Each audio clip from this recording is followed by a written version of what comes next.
Muy buenos días, muy buenas tardes, jóvenes estudiantes. Les habla el licenciado Aldo Hamilton Panaifo Horna, encargado del curso de Biología. La Universidad Nacional de la Amazonía Peruana y el Centro Preuniversitario de la UNAP les da la bienvenida a este ciclo regular virtual. El curso de Biología ya estamos en el tomo 3. El tema que vamos a tratar en continuación es los mecanismos de regulación en el sistema de coordinación química referente a la parte hormonal. Este curso estará a cargo de los biólogos, odontólogos, médicos y licenciados encargados de facilitar a cada uno de ustedes la información necesaria del referente curso. Entonces, sin más preámbulos, empezamos lo que es los mecanismos de regulación y sistema de coordinación hormonal a nivel de la parte biológica. Bien, entonces continuamos con esta diapositiva. Vamos a hablar parte de generalidades. Nos dice que la regulación y coordinación de las funciones de las diferentes células del organismo se realiza a través de dos sistemas, que ya habíamos hablado en la clase anterior, uno con el sistema nervioso y el otro sobre el sistema endocrino.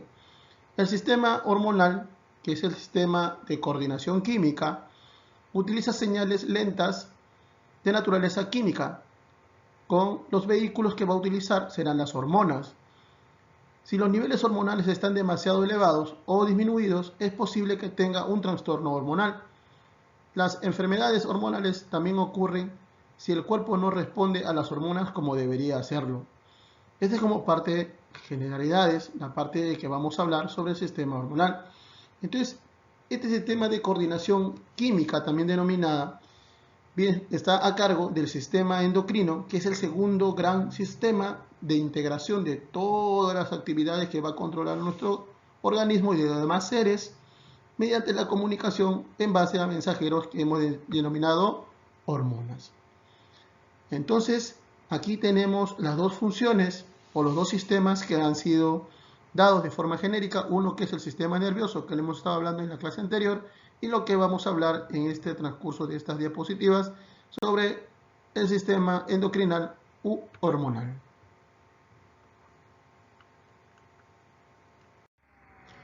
Al hablar de las hormonas, nos dice la diapositiva, son sustancias que se comportan como mensajeros químicos que participan de la regulación de numerosos procesos, permitiendo la mantención de un estado de equilibrio fisiológico. Concepto biológico que se le llamaba homeostasis, que habíamos hablado acerca del equilibrio que se da directamente hacia las células y referente a los tejidos para que cada organismo dé su acción ante un estímulo. Las hormonas son segregadas por células especializadas, utilizando como medio de transporte la sangre, a través de la cual viajan hasta llegar a un determinado tejido u órgano para generar un cambio denominado efecto fisiológico. Estas moléculas están presentes tanto en los animales y los vegetales, actuando estos últimos en su crecimiento y desarrollo. ¿Qué más podemos decir sobre la parte hormonal? Actúan directamente en las células y las membranas que tienen los receptores específicos para que las puedan leer, y las hormonas darán el mensaje para que realicen unas actividades referentes a las que se quiere utilizar. Entonces ahí tenemos los conceptos de qué es una hormona. Continuando con esta diapositiva hablaremos de los mecanismos bioquímicos de la acción hormonal. Nos dice que el organismo humano existen las células llamadas diana, también llamadas células blanco, que son las células receptoras o células efectoras, según sea el caso. Poseen receptores específicos para las hormonas y su superficie en el interior. Cuando la hormona es transportada a través de la sangre, llega a la célula diana y hace contacto con el receptor, como una llave que va a abrir una cerradura, como ejemplo. La célula es impulsada a realizar una acción específica según el tipo de hormona a la que trate o la que traiga, que puede ser tanto esteroidal como proteica. Cuando hablamos acerca de las hormonas proteicas, gracias a su naturaleza lipídica, atraviesan fácilmente las membranas de las células diana, o también llamadas células blanco, que son las que llevan las hormonas, y se unen a las moléculas receptoras de tipo proteica, que se encuentran en el citoplasma de la célula. De esta manera llegan al núcleo, donde parece que son capaces de hacer o inhibir cualquier función a la que referente quieran hacer y serán transcritos a través de los genes. Este tipo de actividad va a ser sintetizada por las unidades proteicas y producirán efectos fisiológicos hormonales. Este es referente a la parte esteroidal. ¿Qué ocurre cuando la hormona sea proteica? Si la hormona es proteica, las moléculas son de mayor tamaño, son más grandes, que no pueden entrar al interior de la célula, como la esteroidal. Esta célula es blanco, por lo cual las moléculas receptoras que hay en la superficie de la membrana plasmática provocan la formación de un segundo mensajero llamado AMPC, a diferencia del otro que utiliza un ARM mensajero, que sería el que induciría los cambios pertinentes de la célula a activar a una serie de enzimas que producirán efectos metabólicos deseados. Entonces tienen diferentes funciones. Esto está relacionado la gran diferencia es al tamaño y a la naturaleza, sea esteroidal o proteica, y también al vehículo que los va a transcribir. Es referente a lo que es los mecanismos bioquímicos de la acción hormonal. Muy bien, continuando entonces con la diapositiva, hablamos acerca del control hormonal, que debería ser el control de tipo endocrinal. Nos dice que es la producción de hormonas que está regularizado por un sistema de retroalimentación o también llamado feedback negativo, que hace que el exceso de una hormona vaya seguido de una disminución de la misma, que se puede considerar entonces a esta actividad. El hipotálamo, que se encuentra en el cerebro, es el centro nervioso director y controlador de todas las secreciones endocrinales. Podemos decir entonces que el control endocrino o el control hormonal es el control químico que está regularizado por varias glándulas en las hormonas, en la parte hormonal, que va a regularizar, se va a hacer regularizar en los órganos o tejidos capaces de secretar sustancias necesarias para la producción del organismo, para que realice diferentes funciones. Esto se va a dar directamente a través del hipotálamo, que va a segregar sustancias que puedan ser de tipo consideradas neurohormonas, que van a ser liberadas a través de la hipófisis, que estimularán a la misma. Entonces ahí tenemos un pequeño cuadro donde vamos a encontrar las diferentes glándulas que van a realizar funciones. La glándula pineal, el hipotálamo, la hipófisis, la tiroides, la paratiroides, el timo, la cápsula suprarrenales, el páncreas, en el caso de las mujeres los ovarios y en el caso de los varones los testículos, donde serán segregando sustancias químicas hormonales para realizar diferentes funciones fisiológicas anatómicas en la relación tanto humana como de los demás seres vivos. Y continuando entonces con esta diapositiva, habíamos dicho que la regulación de un sistema de retroalimentación llamado feedback va a estar relacionado directamente con el controlador o el director de toda la segregación hormonal, que viene a ser el hipotálamo, que es el factor de liberación, el que va a liberar las hormonas de diferentes neuronales directamente al cerebro, que va a ordenar al órgano de la hipófisis a realizar actividades de liberación y estimulación y segregación y secreción de hormonas trópicas. Estas hormonas trópicas van a ir directamente a las glándulas, que pueden ser los tipos de hormonas tirotrópicas, corticotrópicas y gonadotrópicas. Estas hormonas irán a los órganos que harán efectores, o sea, va a ser un efecto. Estas hormonas son transportadas a la sangre para estimular a las glándulas correspondientes, que pueden ser la tiroides, la corteza suprarrenal y las gónadas. Y serán estas las que segreguen diversos tipos de hormonas, que pueden ser, por ejemplo, la tiroxina, la corticosteroide, las hormonas sexuales, tanto masculinas como femeninas, en los diferentes seres vivos.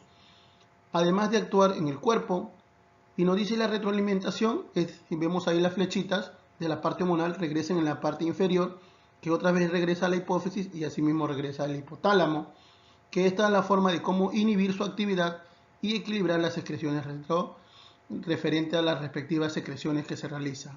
Entonces las flechitas de arriba que van directa vienen a ser la parte que estimulan la producción de estas hormonas, y la parte de abajo en las flechitas punteadas nos viene a decir que es la retroalimentación o el feedback, que es la parte del equilibrio y la inhibición de las diferentes actividades a través de las hormonas.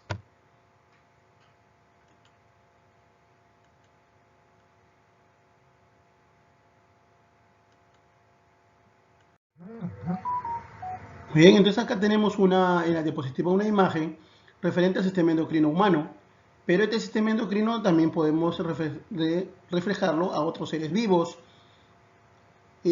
Puede ser a un animal vertebrado, también va a presentar un hipotálamo de control, también vamos a poder encontrar las glándulas tiroides, tanto en los masculinos como en los femeninos, o los hembras, los machos, los paratiroides para ambos, las glándulas suprarrenales que están encima de los riñones, en el caso de los varones la parte de las glándulas o gónadas masculinas, y en el caso de las mujeres los ovarios para la producción de las hormonas respectivas, y realizarán diferentes actividades. En el caso de los varones hablamos de la testosterona y en el caso de las mujeres los estrógenos. Entonces ellas a su vez harán función de desarrollo fisiológico para el desarrollo, en el caso de los seres humanos, para la madurez sexual en esta ocasión. Continuamos con las diapositivas. Muy bien, entonces ahí tenemos un pequeño esquema de dónde inicia el control o al director del desarrollo de la liberación de las neurohormonas. Hemos dicho que es el hipotálamo. Ahí está una pequeña flecha que nos indica más o menos a la altura de donde se encuentra el cerebro. Entonces el hipotálamo es el encargado de liberar las hormonas, tanto de inhibirlas como de producirlas. Entonces tenemos una de las hormonas se va a encontrar en la parte delantera y una en la parte posterior, en las diferentes actividades del hipotálamo, que va a dirigir directamente este desarrollo o esta acción. Ahí tenemos la adenohipófisis y tenemos la neurohipófisis. La adenohipófisis segrega hormonas que estimulan. Y ahí tenemos un pequeño cuadro de flechas que indica, por ejemplo, la hormona estimulante que se encuentran en las glándulas suprarrenales, que es el ACTH, que es la denominada adrenocorticotrópica, ¿sí? La adenocorticotrópica, que estimula la formación de los córtexos suprarrenales. En pocas palabras, producirá también algún tipo de hormonas que estarán controladas y se produce la aldosterona, el cortisol y la adrenalina a las diferentes funciones. La adenohipófisis, que se encuentra en la parte del hipotálamo, va a segregar una hormona que estimula a la tiroides, que es el TSH, que es la denominada tirotrópica o también tirotropina, que ahí lo podemos ver en qué parte del órgano lo encontramos, y produce la tiroxina y la calcifornina, que son los encargados de segregarlos directamente a la secreción de la tiroxina. Dentro de la adenohipófisis va a estimular también la hormona estimulante de crecimiento de los huesos llamada GH. El GH, también llamado hormona de crecimiento o gonadotropina, que viene a ser la que va a producir el crecimiento de los huesos. La adenohipófisis también estimula con las hormonas estimulantes de los testículos y los ovarios llamado FSH. La FSH, también llamado es el folículo estimulante o estimulante folicular, son los que van a ayudar a madurar los óvulos o los ovocitos y también a la producción de espermatozoides. Asimismo, nos dice que vamos a encontrar las hormonas ya producidas, que son los estrógenos, la progesterona y la testosterona en los gametos. Luego nos dice que la adenohipófisis también va a ser la hormona estimulante de las denominadas LTH, que son las glándulas mamarias, la LTH, que se ha denominado la prolactina o la leucotropa, que va a producir la leche materna. En el caso de la neurohipófisis, que es la parte posterior, es la que va a controlar tanto a lo que es las glándulas que están en la parte de los órganos, tanto femeninos como la parte de los riñones. Ahí vamos a encontrar a la vasopresina, que favorece la reabsorción del agua en los riñones, la cual eleva la tensión arterial, y también la excitocina, que regula la contracción del útero durante el parto.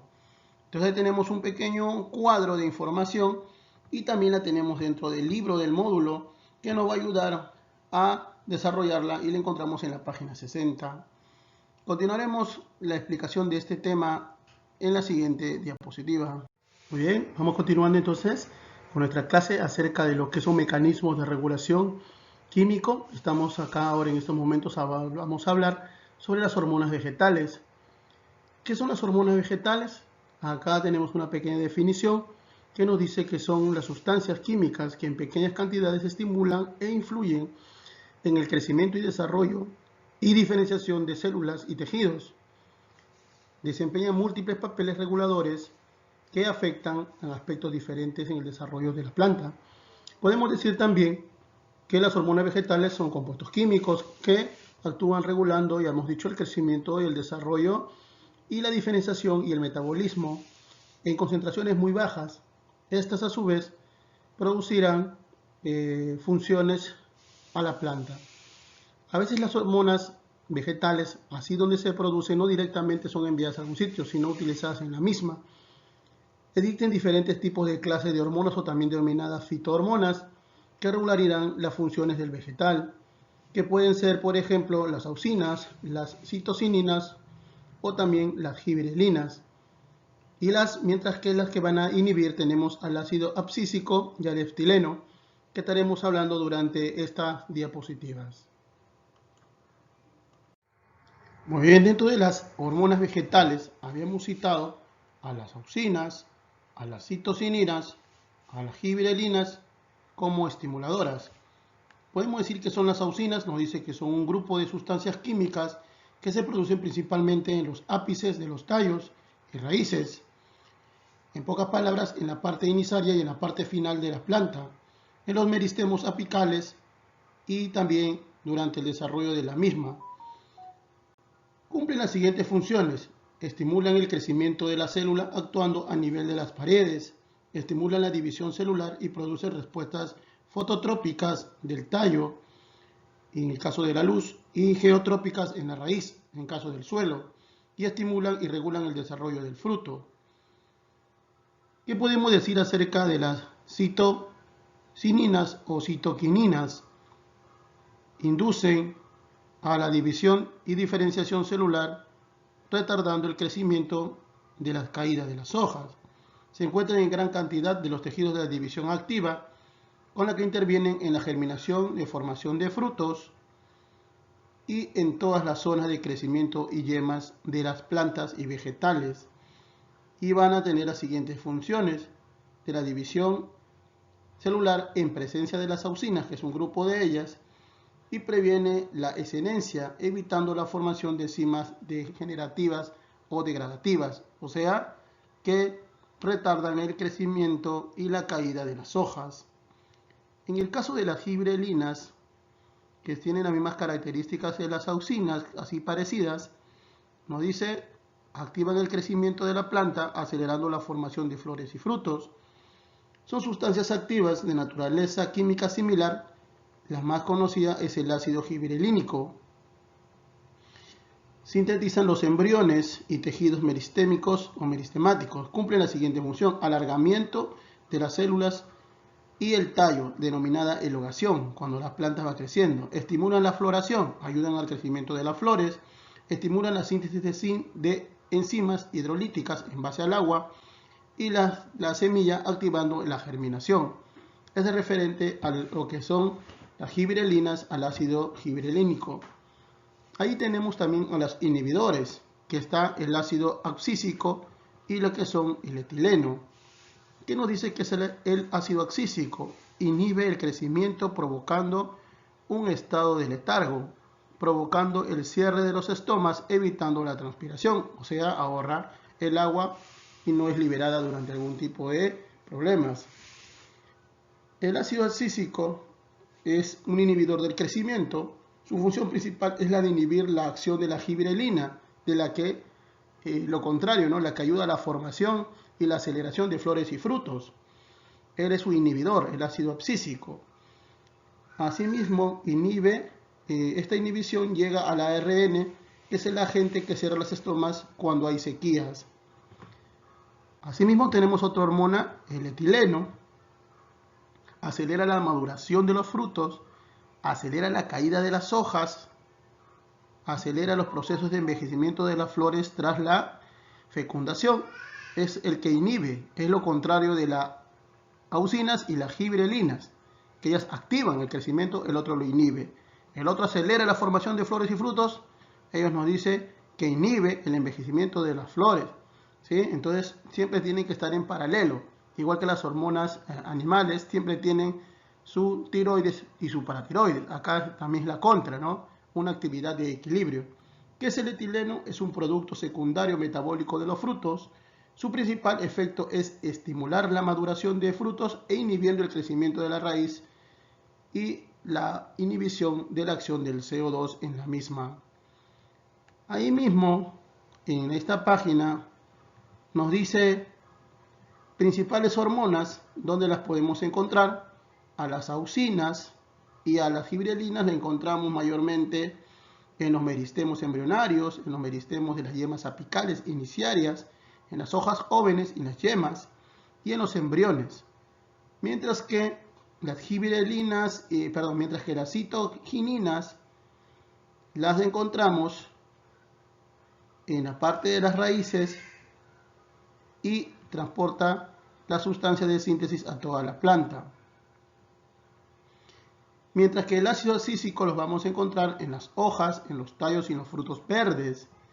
Mientras que el etileno lo encontramos en los frutos maduros, nudos de tallos, hojas y flores viejas.